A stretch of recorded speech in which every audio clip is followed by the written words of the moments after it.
Okay, thank you. Sorry, finding my mic. Okay, so we have a quorum, and I will call to order the January 2024 meeting of the Capital Improvement Program Subcommittee of the Regional Wastewater Reclamation Advisory Committee. And with that, Jeanette, do you want to do the roll call? Roll call. Let's see. Anne Marie Wolf. Here. Asia Philbin. Here. Craig Cannizzaro. Here. Steve Foley. Here. And I do not see Scott Oldendorf. But we do have a quorum.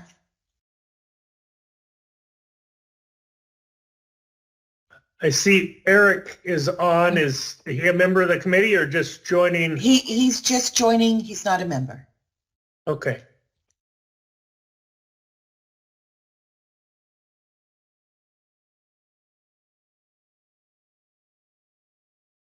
Okay, all right, thank you. So I do see, Jeanette, we have virtual meeting reminders. I don't think I have that in front of me. Is there anything you want to offer? We do like to keep our mics muted and raise our hands, right, in terms of just coordinating the meeting. Yes, ma'am. I did post the reminders in the chat. Okay, great. If anybody needs a refresher, they are there. Okay, good. So I'll just cover that really quickly. Muting microphones to avoid feedback or background noises. If a committee member would like to speak or ask a question, you can use the raise your hand feature. Remember to lower your hand if your question has been answered. And don't forget to unmute if you are asking a question and or speaking, and then remute when you're finished. As a reminder, audience members are only permitted to speak during the call to the audience, so unless called upon by the committee. And this meeting is being recorded to satisfy open meeting law requirements. So thanks for that, Jeanette, and everyone. And then our next item is the Pledge of Allegiance. So I think we have a visual aid for the flag. Okay, thank you, Jeanette. So I'll leave my mic on. You can turn your mics on if you want for the pledge. I pledge allegiance to the flag of the United States of America and to the republic for which it stands, one nation, under God, indivisible, with liberty and justice for all.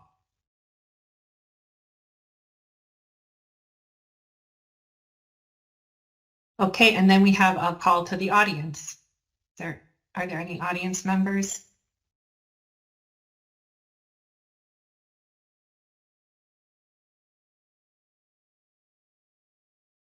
Okay, hearing none, we'll move on to safety share.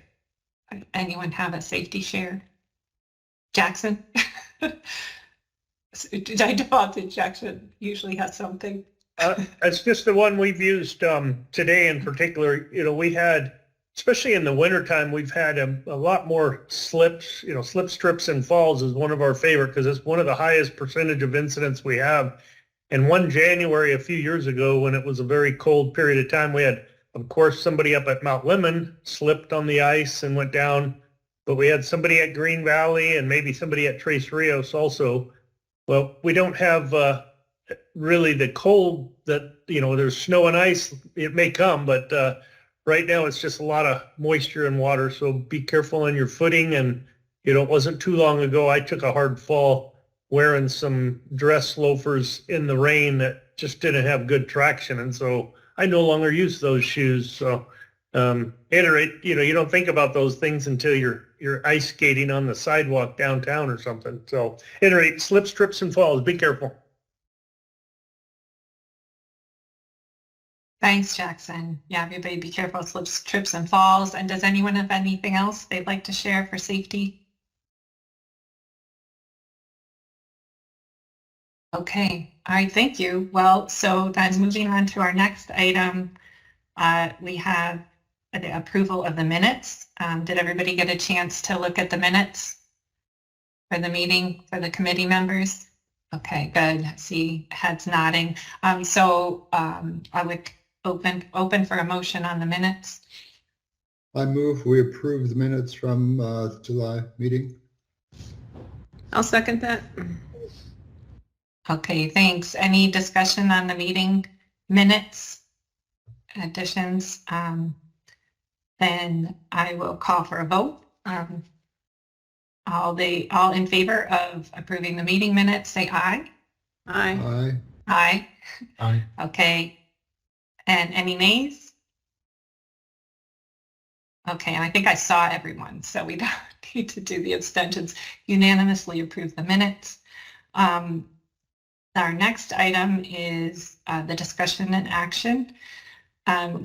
First up, we have review of the fiscal year 2024-25 CIP plan, and that's from Jaime. Jaime, do you want to go ahead? Are you ready to go? Sure, if I can share Okay, my great. screen. Thank you, yes. And before Jaime gets started, just to give the committee some heads up or what they should be looking for.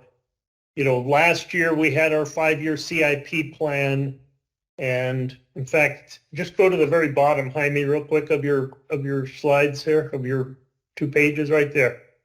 If you see at the very bottom, it looks like maybe row 77 or something, but like for this next fiscal year, in the 5-year plan last year, we had $53 million in there. And if you look up above it, you'll see 55.9 million. So the new 5-year plan has an increase. And if you see there's 5 years identified, that was the last 5-year plan. And up above it, you'll see the increased request or thoughts that we've had as a department. So that's what I think this committee should pay particular attention to, and the reasons for that, and wherever it takes your conversation. But that's all I just wanted to start with. Jaime, if you want to go back and do your quick review then. Sure thing. HI, just to clarify, we're looking at the year 24-25 next fiscal year, or are we looking at the whole program as a 5-year program? Do you want to focus on 24-25? We want to focus on 24-5 for this meeting. Okay, so I'm going to assume in there. But go ahead, For Asia. the 5, oh, sorry, yes. But if you could present that this fiscal year 24-25, what we're doing, but also we do want to cover the 5 years as of this year, right, that you're projecting out. Sure. That's how I'm understanding what you're going to be talking about. Sounds good. So I'm going to assume in, Thank you. is that size good for those in laptops, or should I zoom in a little more? I think everybody's saying okay. Good.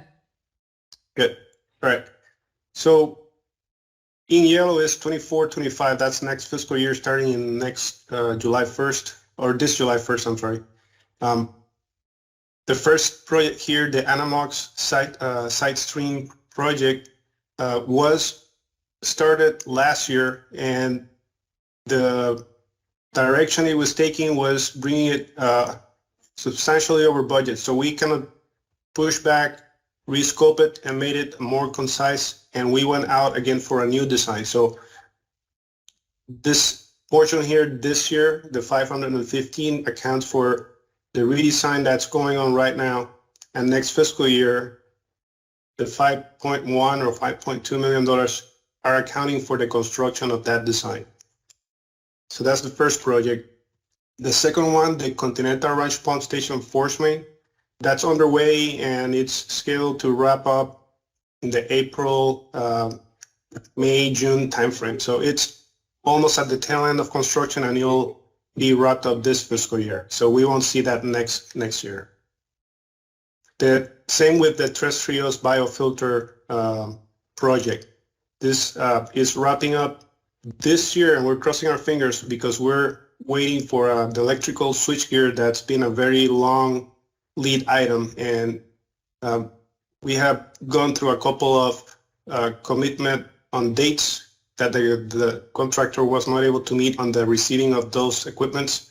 So we're aiming to get this piece of equipment delivered this year in the next few months so we can finish the installation and wrapping up this project. This dollar amount here is a worst case scenario that we're not able to finish up the installation this fiscal year and it rolls into next year. But our goal is to finish it this year.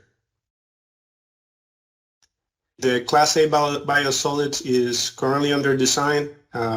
With ISADB, we have the team working on GMP in the later part of this fiscal year. So May, June, we should have a GMP in hand, and that will in turn allow us to go into construction this next fiscal year. So this $21 million is the first portion of that construction effort, and it's big enough where it'll kind of bleed into the following fiscal year. The Canoa Ranch is currently under design. It's at 60% design. This one was also a project that was intended to go on the east side of I-19. We had a lot of issues with the alignment because we were trying to sneak it between the ADOT right-of-way and the preserve of Canoa Ranch, and we cannot go into the preserve itself, the property, because of covenants that are restricting that. So we had to stay in the ADOT right-of-way, and that fine area did not pan out as a feasible alignment. So we went out and moved the alignment to the west side of I-19, which is currently under design.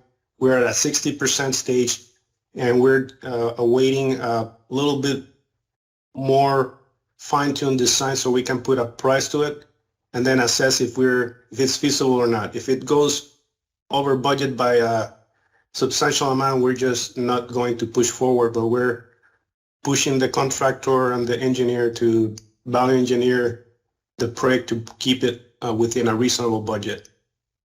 So those are the main capital projects that are out there. They're all either CMAR or design build. This next group here are go ahead. I'm sorry, I mean, can I interrupt? I just want to see if the committee has any questions on, I think, Amory, do you have a question on maybe those set of projects? Are you speaking? I think you're on mute. Now I'm speaking. Okay. So the Canoa Ranch one, I just want to I think I heard incorrectly. Did you say if it goes over budget that you wouldn't do the project? I thought we were committed that we had to do this project basically for the campground that was going to go in there and the other stuff. I mean, did I hear that incorrectly? No, that's right. Let me jump in. Let me just jump in. So because of, inflation impacts affecting all kind of things in the county, it looks like that RV park or whatever all that was at Canoa Ranch, that's being pushed out. Initially, that's what drove us quickly on this project, because for years we've been trying to get the developments happening on the west side of the interstate to put in the sewer line now, because there was a water line project that DOT now, wouldn't let them get in there, and, it makes it a lot more complicated now. But development wasn't really happening over there, so they just kind of kept kicking the can down the road. And now they're ready to move forward, and they can't basically go disturb the water line. So we were going to make them cross over and join us on the east side of the interstate, but that's when we ran into ADOT issues and some, a number of delays and additional costs that were going to make it not make sense anymore. So we said, all right, we'll go back on the west side where the developer are, and that's what's really driving us. But we do have a contingency plan where we could have them put in a developer-owned and operated pump station if we had to, depending on timing. We'd like to do this project. It's part of the project to ultimately, in the near-term future, shut down Arivaca Junction lagoons down the freeway, down the interstate a little further. But a lot of moving pieces. But now that it seems like some of the pressure is off on the RV park, that they want to push it out a little, we're trying to weigh the best of all evils. And part of that decision will be based on what is this new design cost estimate. If it jumps up much, it may cause us to have some additional concern, because our budget's already elevated. And so this is one that there will be future discussion on, I'm sure. Okay, so then we'll get future updates on that as well then. I think we had asked for some last summer on some other projects that I'm not sure we ever got updates on. So if we can get the updates on it. But is that, if that campground goes in, we'd have to do this project though, wouldn't we? Even if, Mind if I step in real quick? yeah, go ahead. So the necessity of moving that sewer main to the other side of the freeway means that the campground sewer tie-in would have to go under the freeway, and whether that's to an existing manhole or the new line really has no cost impact at all to the campground's cost for their sewer line portion of it. So that project is currently on hold to find the additional money for that and isn't dependent on this project anymore. Okay, thank you. Mhm.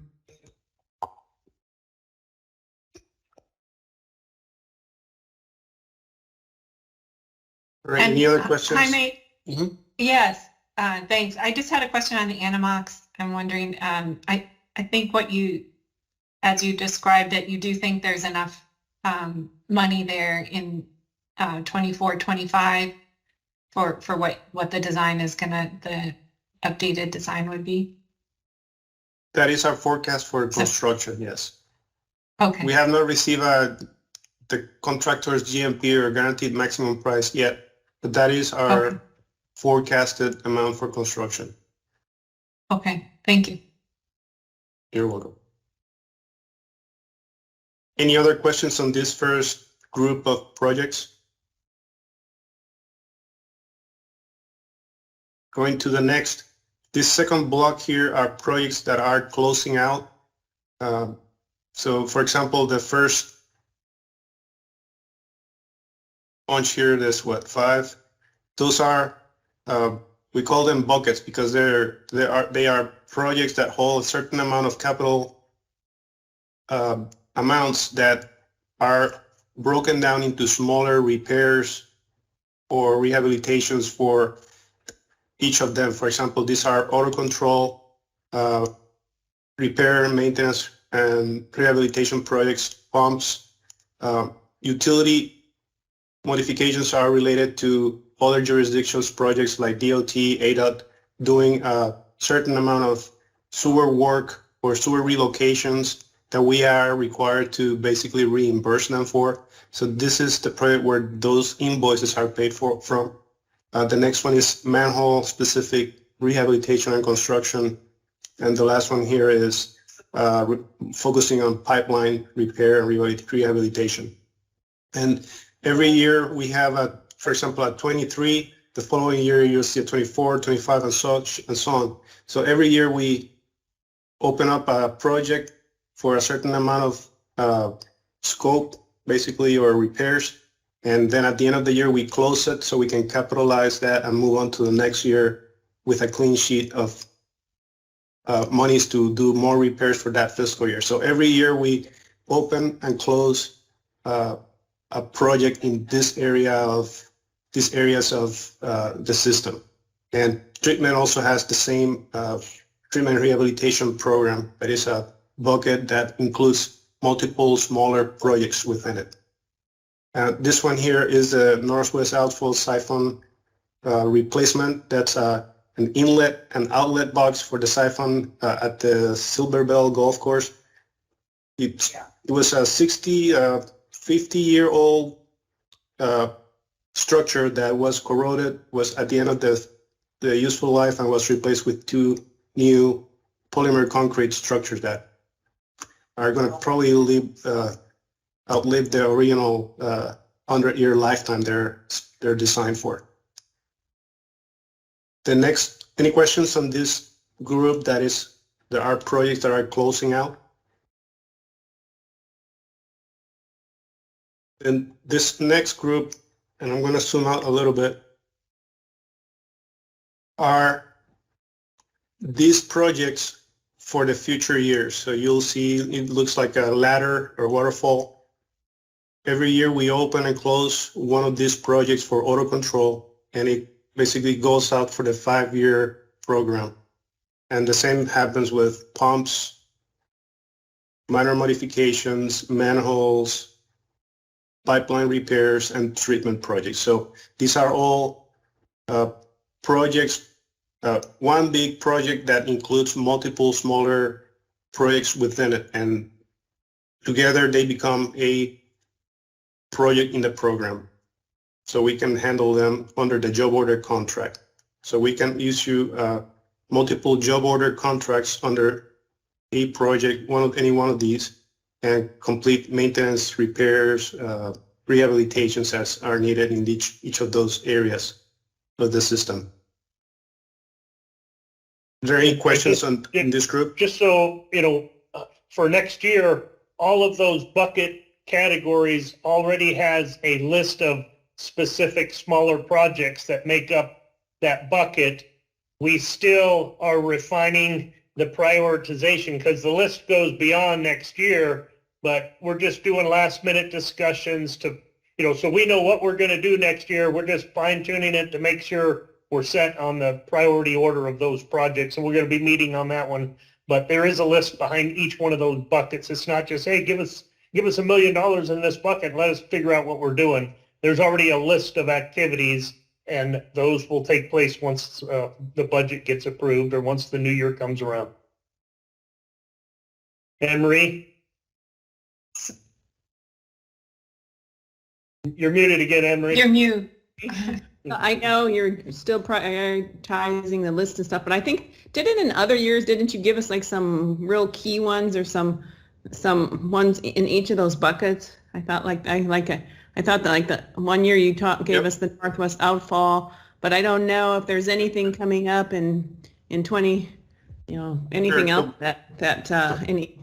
anything you just want to highlight, because I think in other years we've gotten maybe just a couple highlights in some of those, anything that might be. So, I think because Jaime, we're meeting on it actually tomorrow. We're going to have some discussion on the different buckets, and it would be best if we could just send you the list of the buckets, send the subcommittee the list of the buckets so you see. But the list will probably have more than the identified dollar amount for next year, because some of those will do the following year or the following year.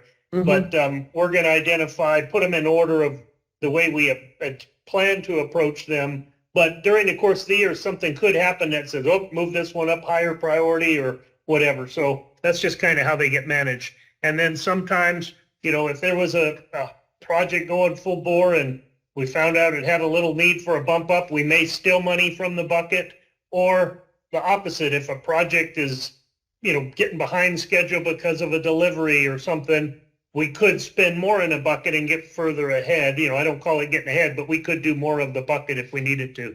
So we'll just send out a list of those, and then at a future meeting, you guys, if any of them strike your interest, you could ask questions on it.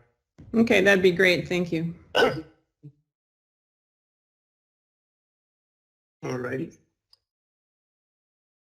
So this next two projects are Jaime, I'm sorry to interrupt real quick. If you look at just above where Jaime highlighted it, that's the summary of the bucket projects. And you could see we target spending about $21 million a year in rehab, but the prior 2 years we spent a little bit more, and that was for that very reason. Some of the other bigger projects couldn't spend because of some deliveries, some schedule changes, and some different things that happened. So we were able to jump those up, and sometimes they go one way, sometimes they go another, depending on our situation. alrighty. So a little background here on these two projects. As you know, we do 10-year CCTV inspection of all our pipelines in the system. Interceptors are done every 5 years. So every 5 years, we go through all the interceptors in our system and we TV them and assess their condition. We are probably close to finishing up this next round of 5-year inspections. And these are, we know we're going to have to do some repairs, but we don't know how much or how many. So these are placeholders for these interceptors that are going to be, we're going to be receiving the final report from the CCTV inspection group. And we are basically saying that what they find in defects that we will need to repair, we will schedule them in this year to take care of those. And that will keep our interceptors in good shape, and we are presented with a surprise repair we need to perform and we didn't budget for. So these two interceptors here are intended to place that amount in the future so we can account for those possible repairs that are likely to come out of the CCTV inspection. Any questions on these two projects?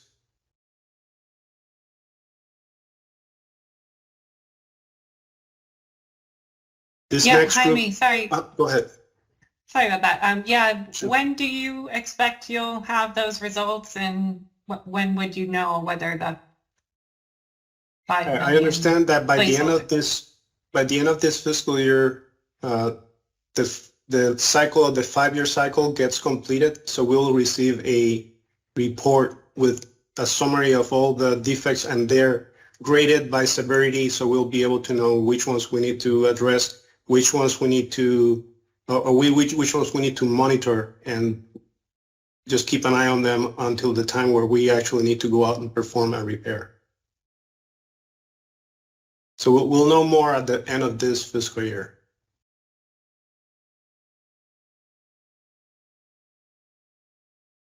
This next group here includes projects that are foreseen to be started in the future. And the first one is the Prudence Lift Station sewer relief. And this is a project that will install a gravity line to allow us to decommission the Prudence pump station. This pump station is about 30 years old. It's coming up for rehabilitation.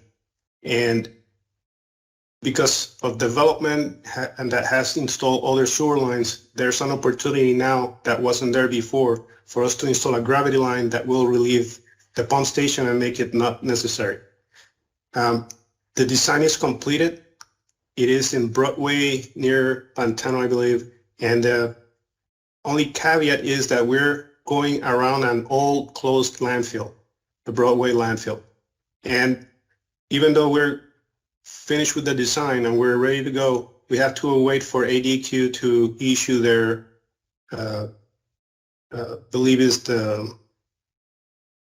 their findings. They're assigning liability to whoever needs to clean up the landfill. So we cannot start construction until that document is released and liabilities are assigned, because as a county, we don't want to incur any liabilities by us going in there before everything is settled. So we're in that pause until ADQ issues the document and assigning liabilities for whoever owned the landfill prior, which I believe was the city of Tucson, and also a developer who purchased the land where the landfill is. So that's why we have a little bit of money here, which is intended for the design that was just finished. And we have most of the construction for next year. And we're placing our bet that we'll be able to either go in there after the liabilities are assigned by ADEQ, or we also requested a release of liabilities from ADEQ, that if we receive that from ADEQ, we'll be able to go in there even before they release their final findings. But either way, we need that confidence that we are not going to be held liable for any handling of the trash that we're going to be encountering as we go around this landfill. And just FYI, this project is one of the projects that, we've been looking at this opportunity for over a year now, and we've been throwing it out there in some of the different grant opportunities, seeing if we could get any funding, and so far, no luck, but it's still going forward on some others. So this little delay to evaluate the landfill is kind of timely. Maybe we'll get some last decisions on a couple other grant applications, and it'd be nice if we could get some money, but it's timely to do this project in the very near term, even if we don't get grant funding. Is, true. Jackson or Jaime, is there a time frame for ADQ, that they're required to get back to you about the release, or is it just a waiting until they're done? So their formal decision is scheduled for this year, and they give no dates. Our request for a release of liability went out last week, and they are basically telling us every couple of weeks, ping us to see where we're at in the review. So every couple of weeks, I'll be sending an email to ADQ to see if they've made a decision, and hopefully we'll get an answer ideally in the next 2 weeks we'll have an answer, or otherwise we'll keep bugging them until we get something. But that'll be the most expeditious way of doing this, if they give us a release to go in there and install the line. The next project is the building for primary clarifiers. This is a new project that came up at the end of last year. The treatment division, this facility, the primary clarifier, gets all the waste from the headworks and screens it constantly, taking out solids and things that float or go to the bottom of the tank. And so it's a constantly running chain of screens. It's been in operations for, 20, 30 years, whenever that side of the plant was in place. This is the original Terrestrials facility. So wear and tear is getting to it, and it's to the point where the repairs are constant on the chains and equipment and screens. So it is time for that facility to be redone. So this budget here is out in a couple of years out. Is intending to rehabilitate or replace the primary clarifiers at the Terrestrials treatment plant. This next one here, I'm going to highlight two of them. These two, the Interceptor Sahuarita Green Valley and the Sahuarita Wastewater Reclamation 8 MGD facility. This is intended as a new treatment facility in the Sahuarita area, and it will take the place of Green Valley, the Green Valley treatment facility.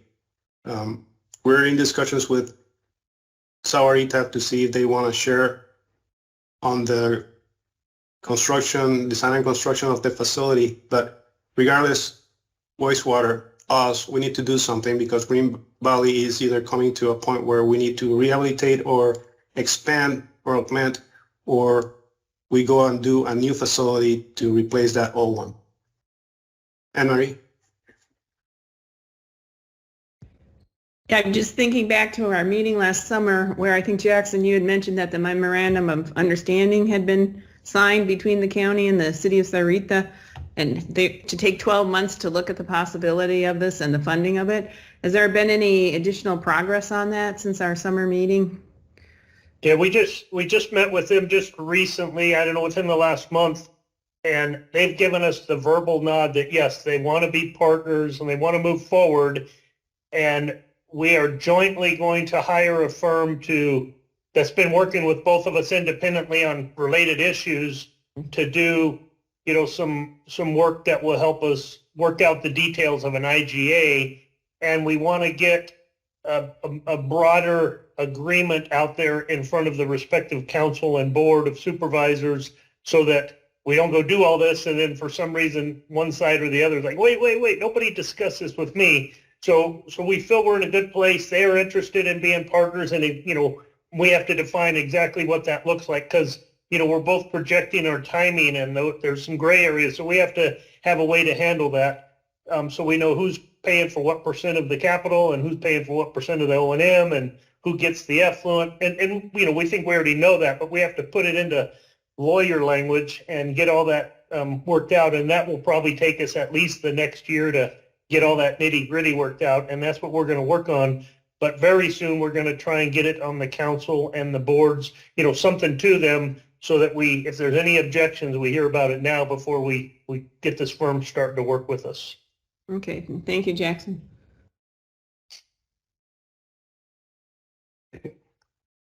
Let's see, so like you heard, we're on coordination to get an agreement with Saurita to get this going, but with or without them, I believe this is something that the department will have to pursue in the future, in the near future. The next one here is a project that's also a grant-funded project. We've been issued or awarded a grant from the Corps of Engineers. There's the paperwork that goes along with it. It's where we're at right now, waiting for that to be finalized, so we can then receive funds to purchase the generators.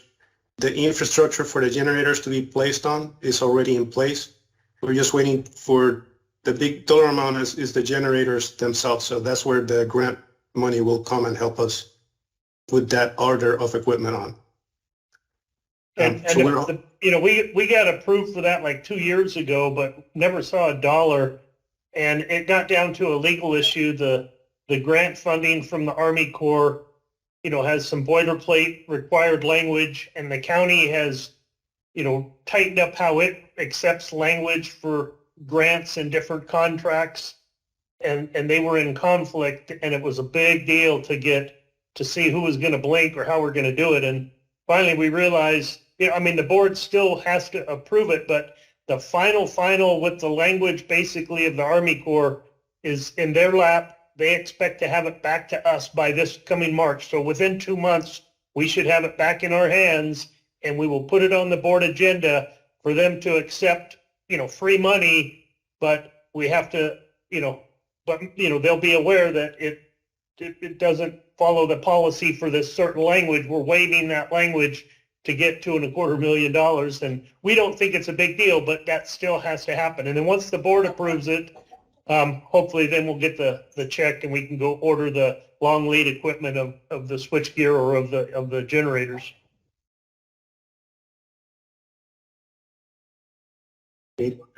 Next one here is the University of Arizona Tech Park / SCI augmentation. The university is developing a big parcel in the Vail area in the east side of town, and they're connecting to the Southeast Interceptor. Well, this parcel is right next to many other parcels that are up for development, and the department sees that as an opportunity to join forces with the U of A, since they have to install their connection line to the Southeast Interceptor. We can tag along with them and augment that line and make it an extension of the Southeast Interceptor to all those parcels that are going to be developed in the near future. So this project just came up last year because they just presented their plans for their installation, and we kind of joined them or asked them to let us join them in their installation of that augmentation, so we can save dollars in the economy of scales, because they are going to be paying for mobilization. We can just pay for the augmentation of the line from an 8-inch to a bigger, I believe it's a 27-inch line. So it will be a win-win for both of us. But the timing, it came up because they're in a hurry to get that, I guess it's the old IBM area out that way. Right. And, Right. Like a tech park or something. And so we thought maybe with the university's financial issues that maybe this one would get held up and we could move that money out a ways. But they indicated, Jaime checked just recently, and they're still going full steam ahead. So we just got to be able to pony up money if we want to participate and do the right thing and save money in the long run. All right. Jackson and Jaime, is that a project that the revenues is it fee revenue that pays for that eventually, or how does that work? This would be funded by our project, and that's part of the reason we're over here showing that we are over our original budget amount. Is these new projects that have been identified are driving our capital cost higher than what our current rates are able to hold. So if we were, Somebody, I was Somebody was- gonna say that we believe will push our rates up, but we haven't seen the impact of this from finance in the financial plan as they do the rate workbook and stuff.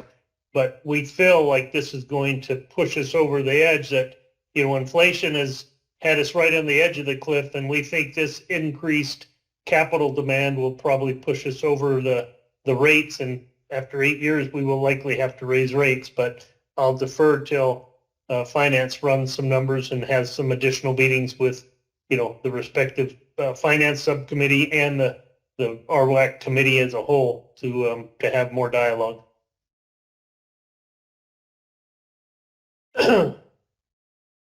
Okay. The next one project here is the digester facility. We have 4, so ROM installed 2 new digesters, and those are state-of-the-art, good shape, operating great. The original plant had 4 smaller digesters that had a small old electrical switchgear facility. The old original digester complex of 4 digesters is outdated and it's starting to show its age. Our lids in those 4 digesters are corroded. One of them was identified, well, 2 of them were identified as having leaks. So we have a digester lid which is holding the biogas that when it gets to a certain elevation, because it's a floating lid, it leaks. It opens up an area that's so corroded that has a hole in the steel shell. So we have an emergency project going on right now for $2 million to replace that lid. That's one of the buckets for treatment rehabilitation.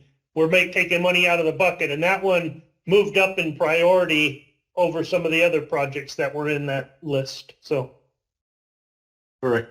So the other 3 digesters lids are also in bad shape. So they're corroded. One of them we know is in bad shape, but it's being held in a place where it's not leaking. So we are kind of mending the system to chug along until we can make full repairs. But because the structural condition of the digesters is so old, corroded, and in bad shape, and the electrical system needs rehabilitation also, that if we were to fix all those items, it would be a huge amount of basically replacing the structures for new facilities. So the project here, DFAC, is adding a 3rd digester, the same one that we already have a design for that was installed during ROMP, and is connected to a new state-of-the-art electrical and distribution system. So adding a new digester to the new complex is more economically feasible and it's more reasonable than just trying to go back and fix the 4 old digesters. So placing this new digester will relieve our old system, and it will allow us to shut down individual digesters to be able to mend them and repair them on a 1-by-1 basis. Right now we have, it's limited the amount of capacity we have to shut down a digester, empty it, and work on it. We have to basically use all of them to maintain our the biosolids digestion requirements for our permit. We talk about the Saurita wastewater facility, and this one is the Building 14 Central Operations and Renovations project. Is there a question out there? I think I heard somebody. Okay. This project is taking the old powerhouse, which was decommissioned during ROMP. It's a shell of a facility with 2 levels, and it's making it into a consolidated operations center. Right now we have treatment facilities, operations group in one building. We have SCADA operations facilities in another building. So we're all scattered through the facility, and renovating this facility will bring everybody into one place. So all the operations personnel are consolidated in one place. And that is the intent of this one project here. I think that brings us to the end of this block here. Is there any question on any of these projects? Yeah, I have a question, Jaime, on the, maybe you said, and I just, the Building 14 project, that's at the Tres Rios?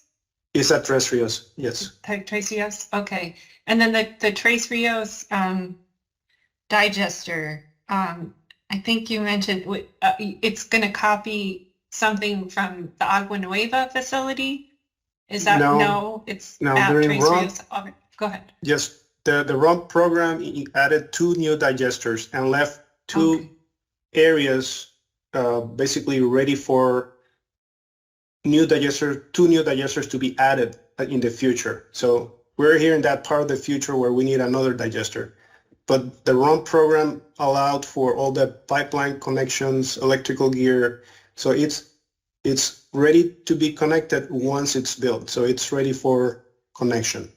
But the RUMP program only installed 2. And there's 2 kind of blank areas in the complex next to those 2 existing ones to install potentially 2 new ones. This project will install 1 more. Yeah, and back when ROMP was being designed, Asia, there was a lot of discussion about building 3, there's 4 existing old small digesters, and they built, we built 2 big new ones, was part of ROMP, but forever there was a plan to build 3 big new ones. And as part of our effort to try and save money on RUMP and cut back on it, we thought we could get by with 2, which we have for the past 10 years. But now, seeing what we're going to have to do on an overhaul of digesters, we need to build that 3rd one now, because part of the regulatory compliance on mesophilic digestion is you have to treat your biosolids in a digester for 15 days at that mesophilic temperature range. And, we always have, of those 6 digesters, 1 is always out being cleaned or maintained. But if you have any upsets or any breakdowns, which we're getting more and more of, another one would go out of service, and it's really hard to maintain 15 days with 2 of them out of service. So we have to do a lot of, extra work to keep things going right. And this digester will make a big difference for us, and then allow us, there's another project that's going on as part of the Class A biosolids within that project that will actually reduce the amount of biosolids needed to be treated. And so that should allow us then to take an additional digester out of service and decide, are we going to rehab the old 4, or in the future, do we want to build another big one? So those are some decisions we're going to have to make, but we need to get another digester built here pretty quick.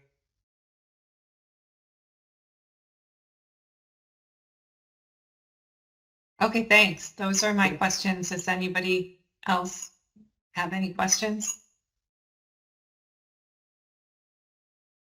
And Anne-Marie? Sorry, it's me again, but these are kind of general questions. I don't know if anyone has a specific project question that could go before me. All right, then I'll just jump in. Oh, was there another question? No, mine are pretty general too, Anne-Marie, and maybe you were going to go this way, but, to Jackson's point at the beginning before we started the review, just sort of maybe I was thinking we could highlight the projects that are maybe pushing the costs. Yeah, that would be, and the key points. Why don't we do that, and then I'll ask my questions after that. So, Hey, Aisha, your question is which projects are pushing the budget above the standard rate? Yes. So yes, this highlighted. Yes, so Okay. they're highlighted here. These 4 projects are new projects that were not in the original forecast or program.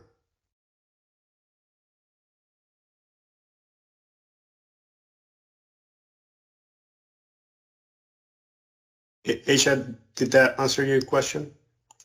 Thank you. Yeah, that really helps to answer my question. And I think at this point, I think you've answered all the questions I had about those 4 projects. I don't know if, like Anne-Marie was saying too, Craig or Scott or Steve, do any of you have any questions about those specific projects, or you think have a good handle on what they are and why they've Uh, come up. And Eric has his That hand doesn't up. have a problem. Okay. Eric, did you have something to say or add? Yeah, the paperwork that I got originally showed the bottom dollar at 57 million. This is newer, so I wondered if it was going to be made available to all of us. Yeah, Costs. Eric, I'm thinking, our apologies. I'm thinking maybe we just sent it to the subcommittee and you should have got it not knowing you were going to be here, but we will forward you the newer version that is the one we're looking at on the screen. Thank you very much. Okay, Anne Marie, I guess it's you now. All right, so I think I'm asking a lot of the same questions I asked last time, but I'm just concerned again that with these new projects coming in, and I see the budgets going up, and my concern is that these deficits or these new projects that we're going to end up taking money away from the buckets, from the rehab and the odor control, and so basically from the buckets, because I just feel that's really important. You guys have done such a great job of maintaining the system. So is that going to happen? Are we going to end up having to shift money out of those buckets to cover some of these new projects and the retail wastewater plan as well? That's not our intent, and as Jaime showed, the 21 million for our buckets, we're continuing at that pace, which we think is approximately the right pace for our needs for the amount of assets that we have. And of course, it could go up or down a little bit, but if somebody was to recommend, hey, let's use that 21 million to help fund some of these other critical issues, I would be I would provide a strong argument of why we wouldn't do that. And, I think and Anne Marie, I know I'm preaching to the choir because you've been on this committee for many, many years, but some of you that haven't, I joined the county in 2004, and at that time, I'm, not blaming anyone, or it's just the way the system ran, but we didn't fund the department at the amount that needed to be funded for whatever reason, and things slowly over time deteriorated, and it just led to one catastrophe after another, and before you know it, we're in a financial hole. We have a lot of infrastructure and a utility that was struggling, and I don't ever want to see the department get to that point, and I think we've been managing it in a way to keep it positive and moving forward and keeping quality infrastructure by the way we operate and maintain it, and the professionals that run it. And like I said, I'll get on my bandstand or my soapbox when the time comes, but this is what we think. We've already, as Eric mentioned, he saw an earlier version. We weren't even considering 2 digesters, but we've gone back through and soul searched and said, let's be realistic. What is the right way to keep us getting to where we need to be? And this is what's being presented, and it really needs to be funded. Sure, you could say, well, what about building 14 or some little thing?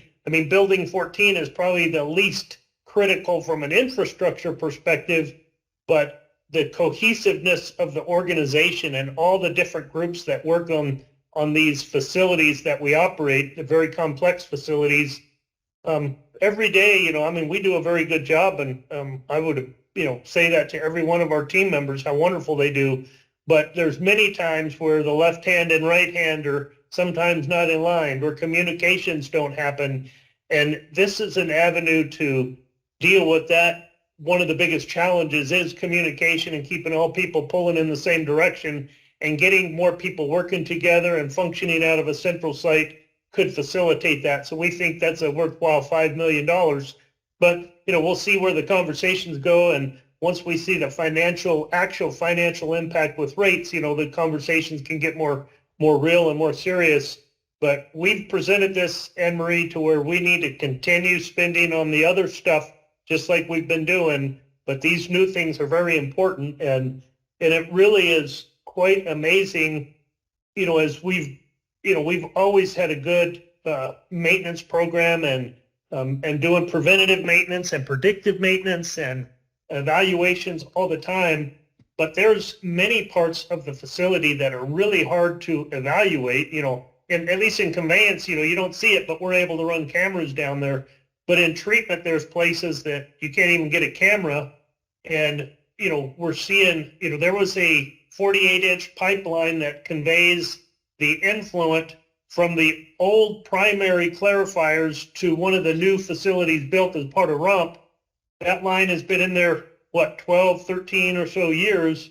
And we just, by a fluke, had a reason to get down into this place that no man should ever go. And that pipeline is corroded. And we're looking back through RUMP stuff to see, was it supposed to be lined, or why did it corrode in 13 years, on a pipeline that you'd expect, 30, 40, maybe more years. So we're seeing there's a pretty intense corrosion in the system. I mean, and, I say corrosion, but it's really all the years of service that some of this stuff has been in, and some of it not even that many years, that we better pay attention to these and not keep up on them, because maybe next year we're going to find another area or another area. And so we got to get these while the, iron's hot, and deal with the problems that we identify and keep this utility going in the direction it's been going for the past many years. So can I continue? But the end result is for 24, 25, you're basically a 3 million deficit. But does that include the revenue for the potential grant as well? Or is that? I don't believe it includes that. Okay. So then you're, I can't remember what the grant was. Wasn't it almost 2 million? It is, but I don't know. The one for the backup generators, we would get $2.25 million for the grant. It's a 3 million, but the scope that we can do right now for 3 million, we have to match 25% of the 3 million. So we'll do 750 and they'll do 2,250,000. Right. So, I mean, usually at this meeting, we make a recommendation to the full committee to support the capital improvement projects for next year, or not that we're approving them, just that we make a recommendation for the full committee to support the programs. And I think, at least for next year, the budget, especially with the grant and stuff, and it looks pretty reasonable. But the next few years, I think the financial committee and the rest of the committee is going to have to make and the department, some hard decisions on that. So. Well, see, and here's the kicker too is, take the Sarita infrastructure. That's $200 million worth of projects. They're going to pitch in, but we don't know the timing or the amount yet. And so we're showing it completely in our project here, but it will be a revenue or a funding source from the town. We just can't put in what we don't know or what we haven't officially committed in an IGA. So it is a little skewed for that reason. And so that's why some of these numbers are what they are. Okay.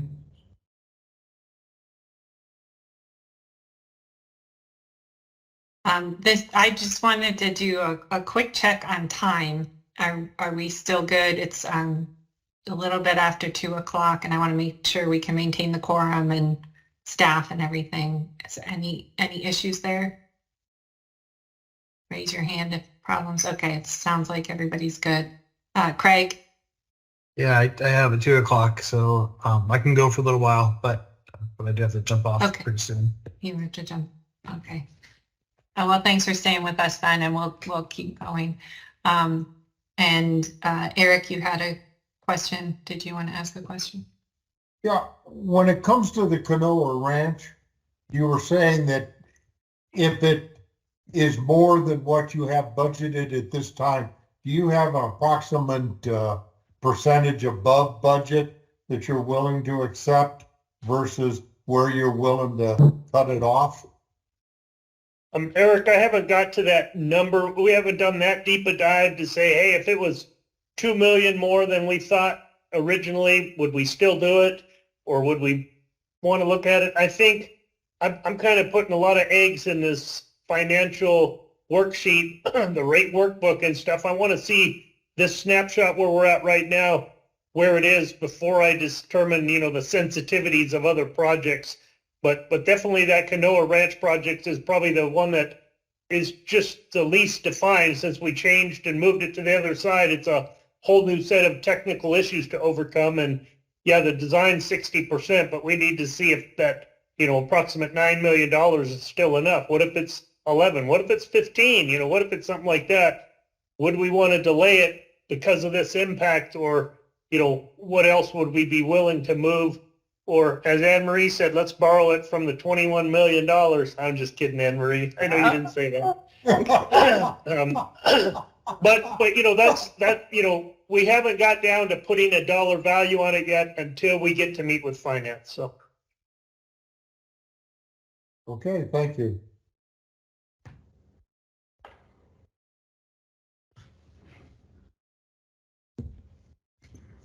Any other Okay, questions on thanks. any other projects?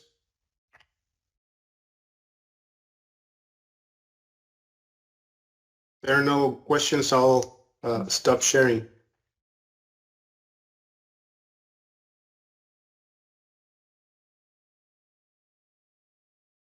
Okay, thank you, Jaime. Thank you for the presentation. And I think we did talk about, did you have anything on the agenda? It lists A and then B, review of the projects, which I think was kind of included in what we just did. Was there anything else you had planned for that, or?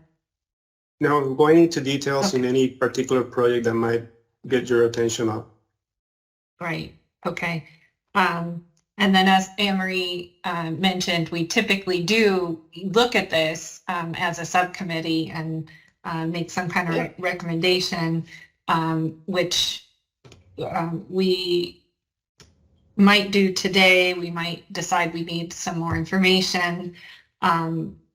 I did want to say in terms of, you know, my thoughts, that I think it is important to put what you think you should be spending out there to begin with. So, and that it would be good for this committee, the subcommittee, to weigh in on that, whether it, you know, whether it ends up being exactly what moves forward. And that there are those other considerations about, I think, both rates, and then also the other revenues. And I'm not really clear on whether there might be some other revenues that might help pay for some of these projects, like you mentioned, the partnerships with the town of Sahuarita, those kind of things too. But that, Steve, did you want to, that's what I had to say about it.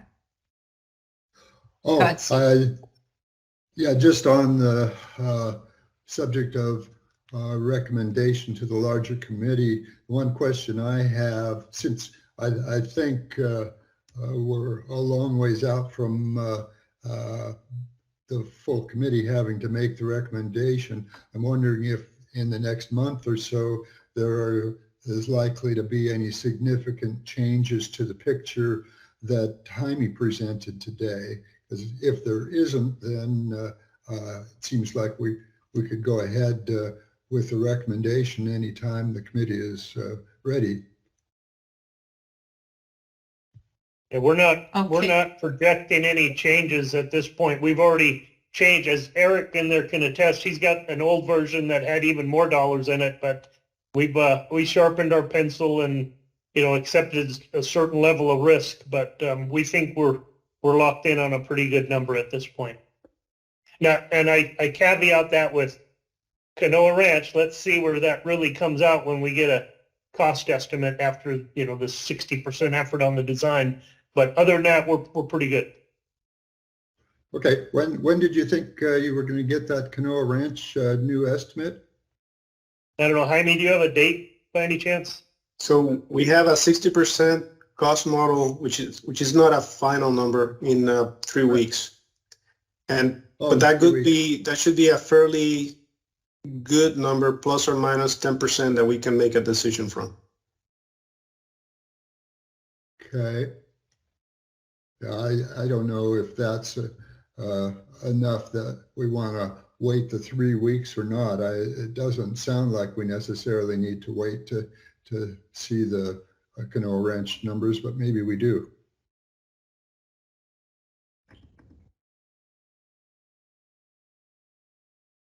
Anybody else on the committee have any thoughts on that?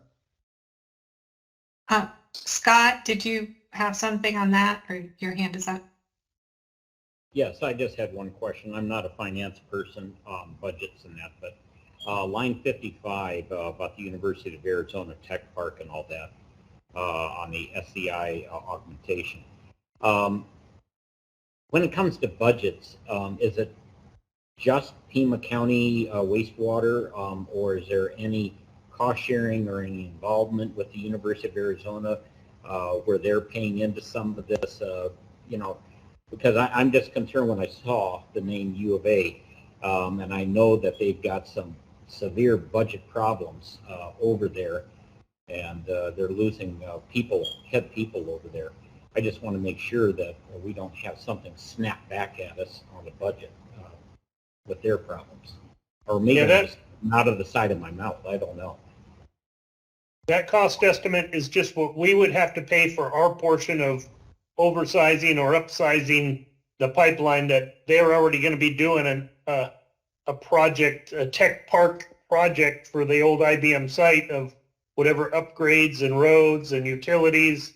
But the sewer line that they were going to put in, as Jaime mentioned, was an 8-inch, and we're like, hey, wait, an 8-inch won't help us. It'll help you, but it won't help us. We need a 27-inch, and so we're going to pay for that so we can handle all of the development there and beyond in the coming years and not have to come back and do it at a higher cost. So we're not subsidizing or doing anything for the U of A. We're just paying our portion of a big effort that they're putting in.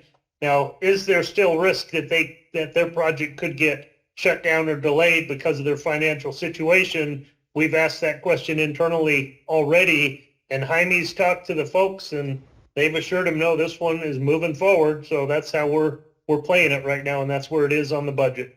I didn't want to be surprised by anything. Okay, thanks.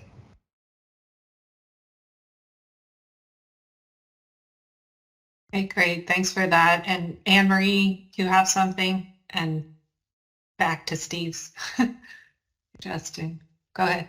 Yeah, Jackson, can you tell us the budget timetable again? I mean, usually we have this meeting in January so the full committee can look at it in January, which it aligns with your budget discussions and your submittals. Is that still the basic timetable this year as well?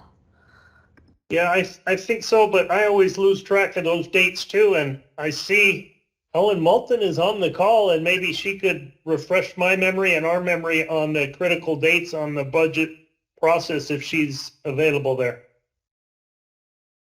Good afternoon, everyone. This is my wastewater week. I have 4 days this week where I am meeting with either your subcommittees, your regular committee, or just Jackson and his department. So all week for wastewater. Yay, team. As far as the overall timeline for the budget goes, departments were requested to submit their budgets to county finance last Monday. We received the majority of departments. There are about 5 that had requested extensions. Jackson is not one of them. Those extensions go through Monday. So we are, right in the thick of it, if you will. We will have received all of the budget and will begin to combine and collate. What we have been doing just for wastewater is we have been putting together some assumptions and scenarios based on the information that Jaime presented on the capital plan. We've got, I believe that I've already shared a portion of that with the finance subcommittee, and I believe, Jackson, I shared with you 2 alternatives, and I believe we're discussing those tomorrow, finance and wastewater as an internal meeting. So to be quite frank, I don't know who I'm meeting with. I had to just look up, what meeting am I in today? So this is CIP. Tomorrow, I think, is tomorrow the department meeting. Then the next day is the subcommittee, or the subcommittee's on Friday? Subcommittee's on Friday, and Thursday is the main whole committee? So that's the timeline of everything. I think that after the meeting that Jackson and I and company have tomorrow, we'll have a better path forward on, you know, how we can make some recommendations given the $110 million increase in CIP. That's a lot of money.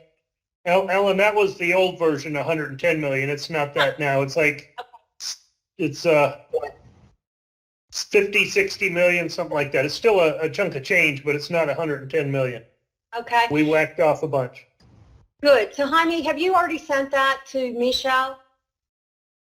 I believe I did Monday, this past Monday. Okay. Yeah, So, Michelle saw it. okay, so we'll update the schedules that we were going to share tomorrow. We're looking at rate increases depending on how much of that capital plan actually gets moved forward. Will depend on how many rate increases and the timing of those. So like I said, we've got a couple of different scenarios going on. We're in the, I think we're in the, I've just put water in the ice tray and it's not solid yet. So we're not even in the Jell-O stage yet. So, but we are making the appropriate steps forward to get us to a clean number and a clean budget, and identifying if and when we will need rate increases. So, and that's what I know. Did that answer your questions? Thanks, Ellen. Sure. Thanks. Steve, did you have? Yeah, so getting back to the scheduling, I guess I was thinking last year the budget went way later. Is that correct? Because it seemed like we were still looking at recommendations later in the year than this year. But anyway, from what Ellen was just saying, it sounds like this committee should act as soon as possible so that we can make the recommendation to the larger committee. As it's sounding like it would be best if the larger committee made a recommendation when we meet on Thursday. Jackson, if I could, you know, potentially temper that a little bit as we look at the revised CIP schedule and revise when across time those rate increases will go. I don't believe we're going to have that until Friday. So the meeting on Thursday, which is your full committee, authorizing something to move forward when we haven't really finished the analysis, I believe a tentative approval makes perfect sense that this is the path that you believe needs to happen, subject to, you know, more information coming from the Finance Committee and when and where rate increases will need to go. Might be the more prudent approach, but I'm not on the committee, so that's just my 2 cents. Well, that sounds like a good idea of maybe based on the current information, making a tentative recommendation and waiting until we see what comes out of the budget process before we finalize, or the committee as a whole, what our recommendation is.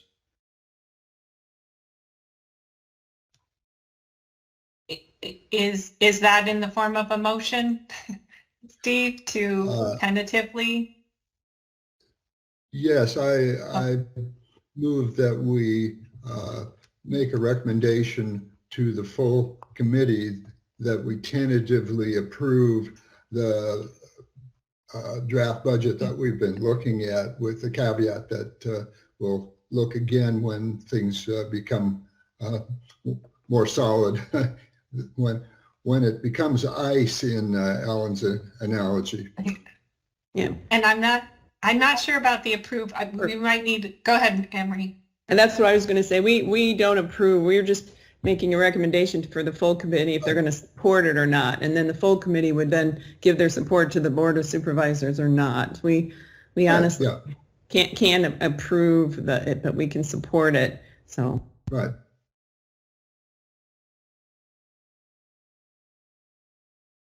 So Jeanette, do you have, are you taking a note of what the what our motion is and maybe a friendly amendment in a second, or what do we need to do?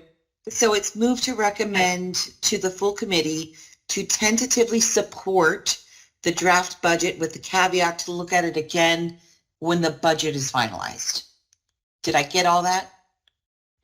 Yeah, that sounds good. Thank you. And does someone second Steve's motion?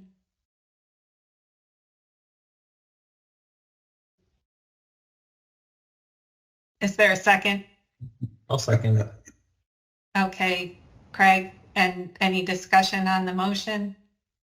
I'd like to have a little discussion, and Yeah. and you know me, I'm always opposed to rates, but I think as a capital improvement subcommittee, we should be looking at, is this really what the department needs? Have they done their due diligence on the capital improvement projects? And I'm not saying we shouldn't look at the numbers, but we've got a finance subcommittee and the whole subcommittee to kind of look at that decision. And for me, I believe the department has done their due diligence, and they run the capital improvement projects really well. And if this is what the department thinks they need, I feel like we should support that versus having a tentative approval based on the budget. I mean, the finance subcommittee and the full subcommittee will look at that. We'll have a lot of discussion on rates later in the year, and we'll have a chance to approve or disapprove it. But for me, my feeling is this what the department needs to keep the system running and to do what they need to do?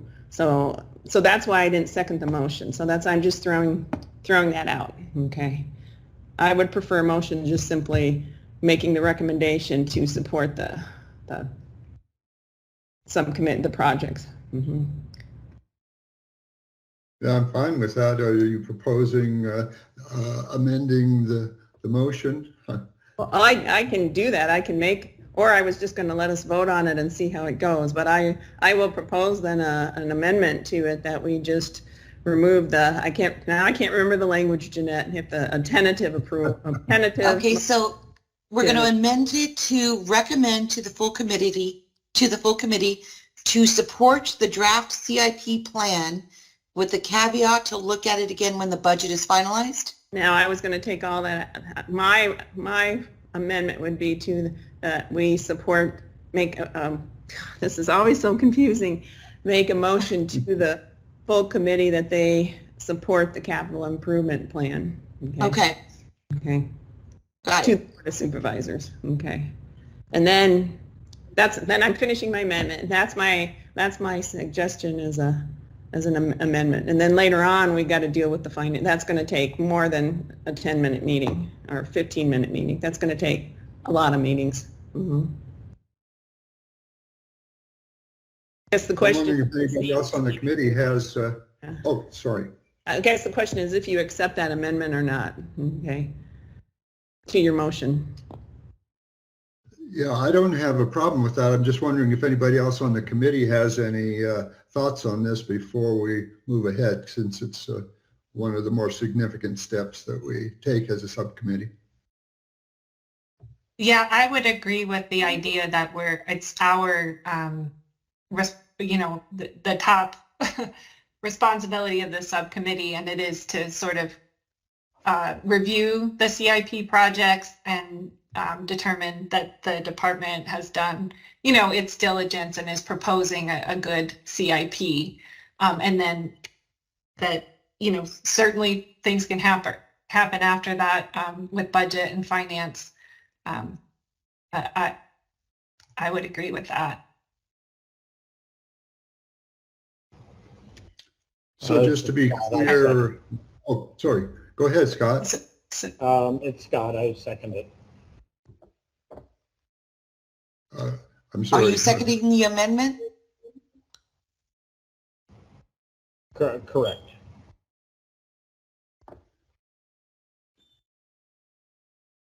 Okay, good. So we have an amended motion and a second. Is that all good, Jeanette? I might not be up on my rules, but is that good? I believe so. Any further discussion on our amended motion and second. Okay, then we'll have a vote, or I'll call a vote to approve. All in favor, say aye. Aye. Aye. Aye. Okay, so that's unanimous ayes. I don't think we need to go further. Is that good, Jeanette? Then we unanimously approved our amended motion. Yes, ma'am. Okay, fantastic. So with that, we have the subcommittee meeting schedule to review. Typically, we would meet again in the summer, like maybe June, July kind of time frame. We can certainly, if we think we need to, meet earlier than that or meet for other reasons. We had a little bit of that discussion last time. So I'm opening that to committee members, to your thoughts on that. And my only thought is, I think at the last meeting, and maybe I missed it, we had asked for some, instead of meeting more frequently, that we'd get some updates on some of those projects by email, and I don't recall getting those. So I just missed them. So as long as we're getting some of these updates, I don't feel to meet more frequently. So okay, yeah, and I think the big would be the. And Maria, and Marie, if I put that as part of my director comments, and I could keep it brief and concise on the update on relevant projects, would that suffice, or do you want something in writing? I'll leave that to the committee, and like Canoa Ranch, I'm not so sure brief and concise will, that we might need to, talk a little bit more, and about the progress between Sarita and the utility, just so. But I'll leave it up to the committee, if you want to have something in writing, or at the directors at the general meeting, if that's going to be fine. I like the idea of that, Jackson, your suggestion, and then certainly if there's something we determine we need in writing at the full committee meeting, we can kind of follow up with that. Steve, I know that was an interest of yours. Did you does that sound good to you?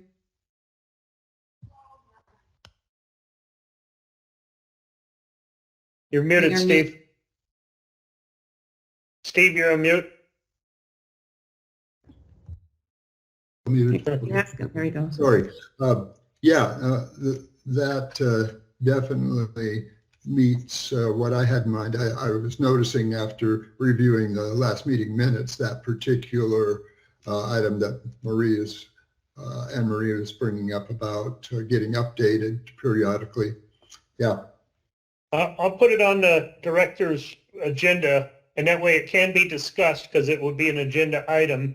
And if it warrants follow-up or written material to follow, we'll take care of that as well. And that would come up at the meeting. You'd say, hey, can you send that to us or share something? But let's try it this way and see if that works. I think we can get you some information and keep you up to speed on where we're at. Yeah, sounds good. Okay, great. Then it sounds like we're all good with scheduling for, actually I should probably say May, June, July. Jeanette, is that what you're thinking to? Do you have anything to offer us, or would you just like to wait until we get closer? I would wait until you get closer, but that tends to be June, July seems to be just looking at previous years when you tend to meet.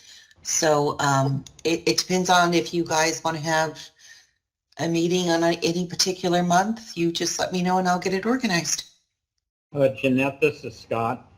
Just for your side note, I will be out. I think I'm going to be out from June 30 to